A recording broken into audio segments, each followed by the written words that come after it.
एक शांत तालाब बहता था। वहाँ मेंढकों का एक बड़ा समूह रहता था। इस समूह में टीटू नाम का एक नन्हा मेंढक था। टीटू बाकी सभी मेंढकों जैसा ही था, भूरे हरे रंग का, बड़ी बड़ी आंखें और लंबी उछलने वाली टांगे। लेकिन टीटू हमेशा उदास रहता था। वह अपनी मेंढक पहचान से संतुष्ट नहीं था। वह रोज तालाब के किनारे आता और राजहंसों सुवास को देखता।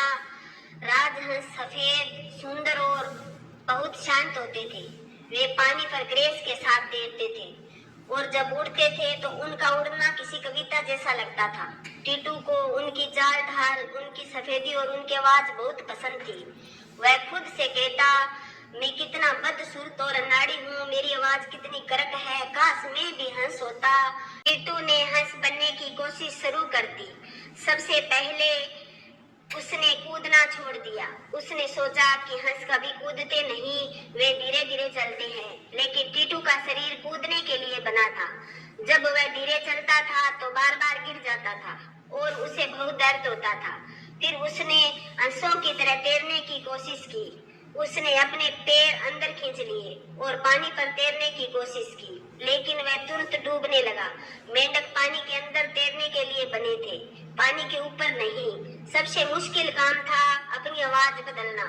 जब बाकी मेंढक रात में अपनी टर्टराहट से संगीत पैदा करते थे तो टीटू कोशिश करता कि वह हंसों जैसी मीठी आवाज निकाल सके, लेकिन उसकी आवाज सिर्फ एक अजीब टूटी हुई सी चीख बनकर निकलती थी।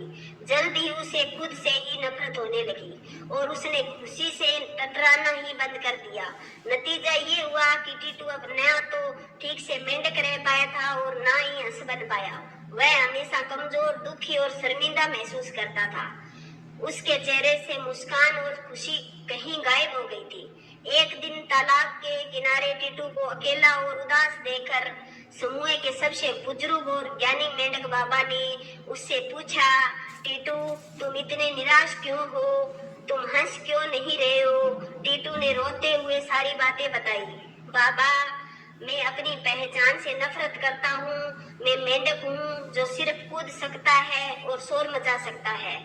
मैं सुंदर हंस बनना चाहता हूँ। बाबा मुस्कुराए और टीटू को अपने पास बुलाया। उन्होंने कहा, सुनो मेरे बच्चे, तुम राजहंसों को देखते हो और तुम्हें उसकी सुंदरता दिखती है, लेकिन क्या तुमने कभी सोचा है कि जब बारिश का मौसम आता है तो क्या राजहंस की तरह कोई तैर सकता है और पानी के नीचे छिप सकता है जैसे तुम करते हो? क्या हंस में वह ताकत है कि वह एक ही छलांग में एक पेड़ से दूसरे पेड़ पर पहुंच जाए जैसे तुम पहुंचते हो?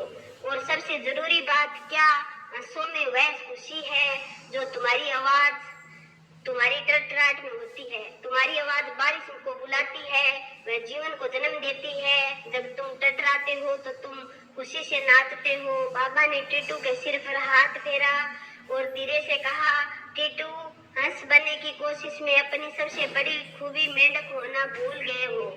तुम उस काम में अच्छे नहीं हो सकते हो जो प्रकृति ने तुम्हारे लिए नहीं बनाया, लेकिन तुम उस काम में अद्वितीय हो जो तुम हो। टीटू ने पहली बार इस तरह से सोचा। उसने अपनी टांगों को देखा जो कूदने के लिए शक्तिशाली थी। उसने पानी में अपनी क्षमता को महसूस किया। उसने अपनी आवाज को याद किया जो अब भी उसके अंदर दबी हुई थी। उसी क्षण टीटू ने गहरी सांस ली और अपनी पूरी शक्ति से टटराया। उसकी आवाज इतनी खुश और जिंदा दिल थी कि सारे जंगल में गूंज उठी। उस दिन से टीटू ने कभी भी हंस बनने की कोशिश नहीं की। उसने अपनी मेंढक पहचान को पूरे दिल से गले लगा लिया और वह सबसे तेज कूदने वाला और सबसे खुश टटराने वाला मेंढक बन गया।